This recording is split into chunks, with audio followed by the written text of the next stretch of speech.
નમસ્કાર મિત્રો, અમારા એક મિત્ર છે કે જેમને અમારો મિલ્કોફેટ પાવડર એમણે યુઝ કર્યો છે. તો આપણે એમને પૂછીએ કે એમને શું રિઝલ્ટ મળ્યું. શું નામ છે સર તમારું?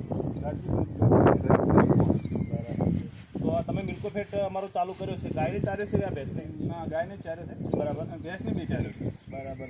તો મતલબ આ ચારેનું તો એના પહેલાં તમારે કેવું દૂધ હતું, આ ફેટ શું હતું? એટલે આમાં એવું છે કે લગભગ 1 થી 1 ફેટ વધે. 1.5-2 લીટર દૂધ વધે. 2 કિલો કહેવાનું. 100 રૂપિયાનો ફાયદો થઈ ગયો. કેમ? ડેલીનો 100 રૂપિયાનો ડેલીનો 100 રૂપિયાનો ફાયદો થઈ ગયો. સરસ. તો કહેવાનો મતલબ તમે આનાથી ખુશ છો? હા, ખુશ. સરસ સરસ. તો બીજા કસ્ટમરને શું કહેવા માંગો છો? હું તો કહું છું કે બધાને વાપરવું જ જોઈએ પરફેક્ટ. અને આમાં શું છે, કેમિકલ વગરની વસ્તુ છે પર્સનલી. એટલે કેમિકલ વગરની ખરેખર વાપરવું. બીજું કે આ આપણે પછી ગાય ભેંસ પશુનો જે ખોરાક છે એમાં વધારો થઈ ગયો? ખોરાકમાં વધારો થાય છે, બીજી સામે આપવામાં પછી સારું રહેશે. મતલબ પાળી આવવામાં બી સારું. પાળી આપવામાં પણ સારું રહેશે.